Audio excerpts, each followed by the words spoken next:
Okay, dude. So now we are going to study the features of our Indian Constitution one by one. Yes. So I want you to mark from here up till here, third tier of government.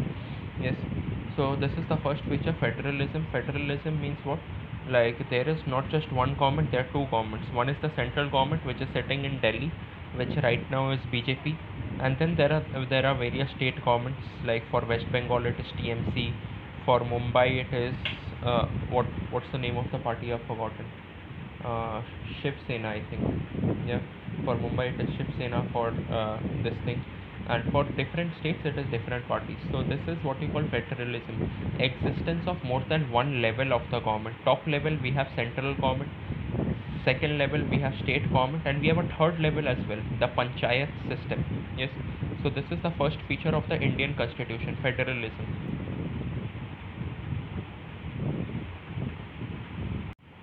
Okay, dude. So the next one is parliamentary form of government. Parliamentary form of government means what? Means the people of our country will vote and elect representatives.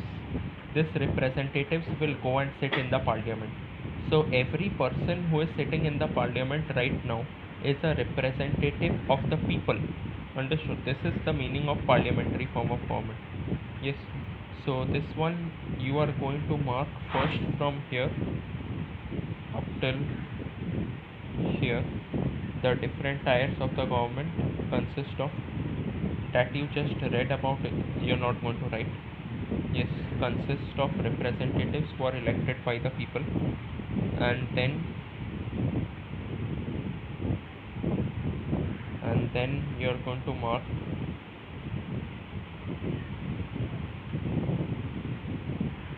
from people of India, uh,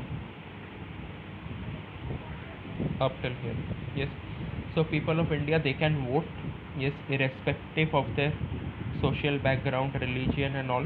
Yes, they can also contest elections. Like parliamentary form of government doesn't mean that you will vote and elect representatives. You can as well become the representative by become the representative means become the minister by contesting elections.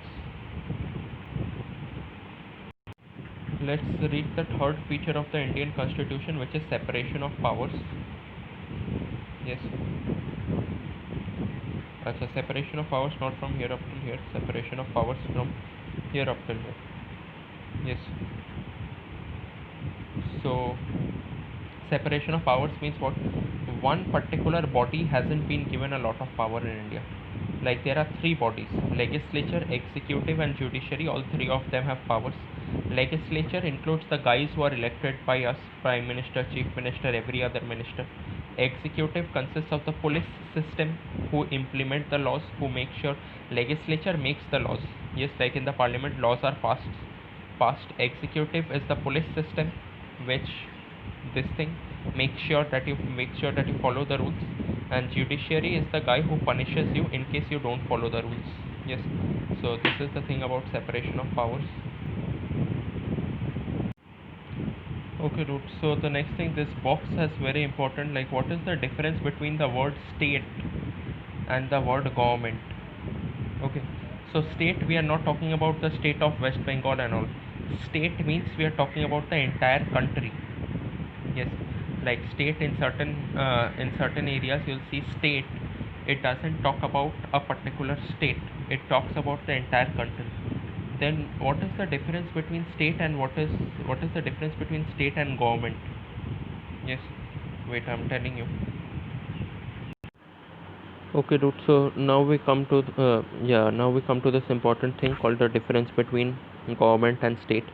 So government and state, they can be used as synonyms. Yes, government and state, they can be used as synonyms, but the difference is that what does the government do? Administer and enforcing laws. Yes, it makes laws, and then this thing makes sure that people follow them. And the main difference between government and state is that government can keep on changing. Yes, but state, like for example, the principle can keep on changing, but the post, it is always there. The post of principle, it will always be there. Just like that, like principal and like this post called principal and the guy who is the actual principal, they can be used as synonyms. Yes, but the thing is that the guy whom you call the principal right now can change. Yes, but the post of principal can never change. Similarly, like that, the government, it administers and enforces laws and all of that. Yes,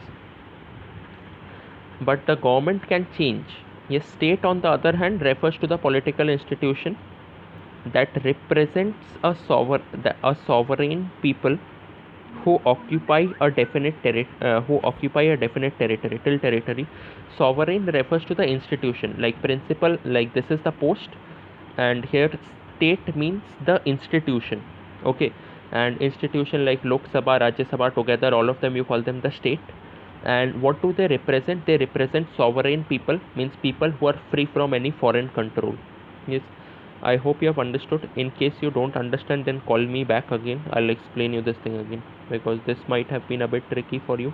And also I didn't get the right example. That principle and post, this was a very rubbish example. Yeah. Okay, the next feature of our constitution is fundamental rights.